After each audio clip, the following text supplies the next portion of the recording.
তিতুমির কলেজের শিক্ষার্থীরা তিতুমির কলেজকে বিশ্ববিদ্যালয়ের স্বীকৃতি আদায়ের জন্য আন্দোলন করছে। আমাদের এই আন্দোলন দীর্ঘ 28 বছরের আন্দোলন।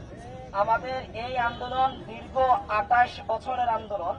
যে আন্দোলনটি আমাদের 24 জুলাইয়ের অভ্যুত্থান পরবর্তীতে সরকার, আমাদের শহীদ মামুন ভাইয়ের জীবনের বিনিময়ে যে সরকার, সেই সরকারের কাছে আমরা আবদার করছি নতুন করে যে আমাদের সেই দাবিটি আপনি পূরণ করে দিন।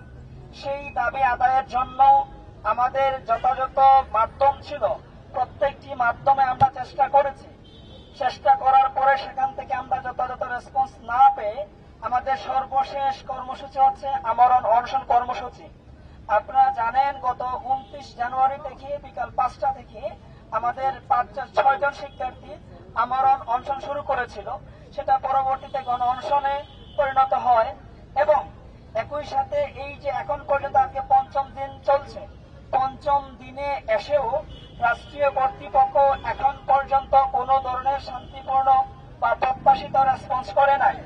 এতে করে যেটি হয়েছে, আমাদের কাছে কি আশঙ্কা তৈরি হয়েছে, সেই আশঙ্কাটা হচ্ছে আমাদের শহীদ মামুন ভাইয়ের জীবনের বিনিময়ে যে সরকার আমরা বসিয়েছি, সেই সরকার কি এই যে লাশের বিনিময়ে এসে রক্তের বিনিময়ে ক্ষমতায় আসার পরে মানুষের জীবন কি নর্মালাইজ করে ফেলছেন কিনা আমাদের সন্দেহের জায়গা।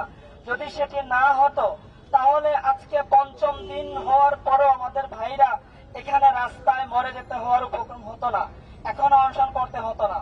এখন আপনারা জানেন আমাদের সেই কর্মসূচির অন্তর্ভুক্ত হিসেবেই আমাদের যে 35,000 শিক্ষার্থী ভাই বোন আছে, তারা যখন দেখেছে তাদের ভাইয়েরা এখানে মরে যাচ্ছে, রাষ্ট্রীয় কর্তৃপক্ষ রেসপন্স করছে না, রাষ্ট্রীয় কর্তৃপক্ষ যথাযথ দাবি আদায় মেনে নিচ্ছে না, সেই কারণে তারা ক্ষুব্ধ হয়ে তারা আরেকটি কর্মসূচি দিয়েছে।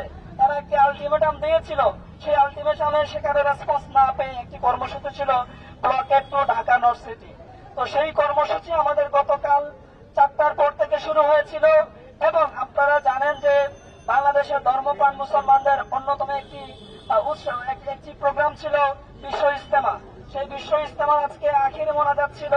তাদের কথা বিবেচনা করে আমাদের সেই ব্লকের কর্মসূচি আজ সকাল 6টা থেকে 11টা পর্যন্ত আমরা শিথিল রেখেছিলাম।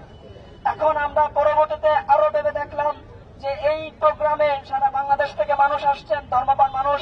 আমরা আমাদের এই কর্মসূচির অন্তর্ভুক্ত রেলপথ ছিল, আমাদের এই কর্মসূচির অন্তর্ভুক্ত নর্থ সিটির যে হাইওয়ে রোড যেটা আছে সেটাও ছিল, ঢাকা টু ময়মনসিংহ যে হাইওয়ে সেটাও ছিল।